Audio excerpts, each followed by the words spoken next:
assalaamu calaykum. wahsigu waa cudur aad u daran oo ku dhaca bani'aadamka. waxaad haysataa wakhti kama dambays ah oo lagaa rabo inaad shaqo dhammaystirto, laakiin halkii aad ka qaban lahayd shaqada waxaad ku mashquulsan tahay waxyaabo kale sida isticmaalka baraha bulshada, daawashada filimada iyo ciyaaraha. waad og tahay inay tahay inaad shaqayso, laakiin ma rabtid inaad wax qabato maxaa yeelay waxaa kaa saaran caajis. markaad dib u dhigto howlaha ay tahay inaad qabato, waxaad luminaysaa wakhti fara badan, waxaana dib u dhigaysaa shaqooyin muhiim ah oo ay tahay inaad qabato. run ahaantii marka aad gaarto daqiiqadaha ugu dambeeya waad argagaxdaa, waxaana jeclaan lahayd inaad mar hore soo bilowdo shaqada. sidaa darteed halkan waxaan kuugu soo gudbinayaa 6 tallaabo oo waxtar leh oo aad ku joojin karto wahsiga.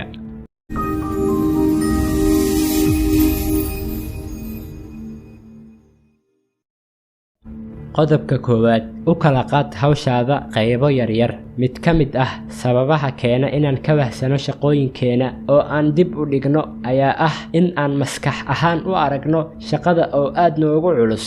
sidaas darteed u kala qaybi shaqadaada qaybo yaryar, jadwal u samee, kadibna xoogga saar qayb walba wakhtigeeda. markaa kadib hawshaadu waxay noqonaysaa mid aad u fudud.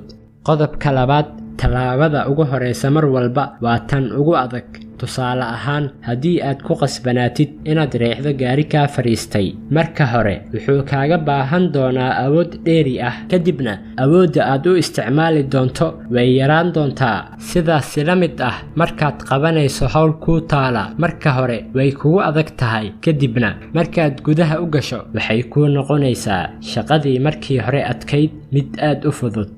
qodobka saddexaad, jooji inaad sugto wakhtiga saxda ah. miyaad sugtaa wakhtiga saxda ah ee ku habboon si aad howl u qabato? iska ilaali fikirkaas, maxaa yeelay ma jiro wakhtiga saxda ah ee ku habboon inaad qabato hawsha kuu taala. wakhtiga saxda ah ee ay tahay inaad hawsha kuu taala aad qabato waa wakhti xaadirkan aad joogto. haddii aad sugayso wakhtiga saxda ah ee ku habboon si aad howl u qabato, waxaad ku dambaynaysaa inuu wakhtiga kaa dhammaado adigoo waxba qaban. qodobka afaraad, beddel goobtaada shaqo. goobta shaqadu waxay saameyn ku leedahay wax soo saarkeena. fiiri miiskaaga shaqada iyo qolkaaga, ma waxay kaa dhigaan inaad shaqayso mise waxay kaa dhigaan inaad seexato? haddii ay tahay tan dambe oo ah inaad seexato, waa inaad ku fikirtaa beddelidda goobtaada shaqo. qodobka shanaad, ka taqallus waxyaabaha kaa mashquuliya inaad qabato hawshaada. inaad ka taqallusto waxyaabaha ku mashquuliya waa tallaabo kaloo muhiim ah si aad kaga dheeraato dib u dhigista howlaha.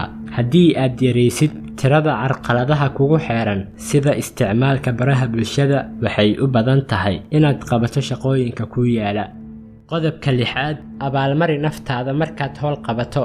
abaalmarinta nafta markaad howl qabato waxay keensanaysaa in shaqada xiga si wanaagsan aad u qabato kana dheeraato dib u dhigista howlahaaga. ka fakar inaad abaalmariso naftaada, waxay noqon kartaa mid fudud ama mid weyn, sida inaad naftaada ka ballan qaado, haddii aan qabto hawshaan waxaan aadi doonaa xeebta, waxaan wakhti la qaadan doonaa asxaabteyda iyo wixii la mid ah.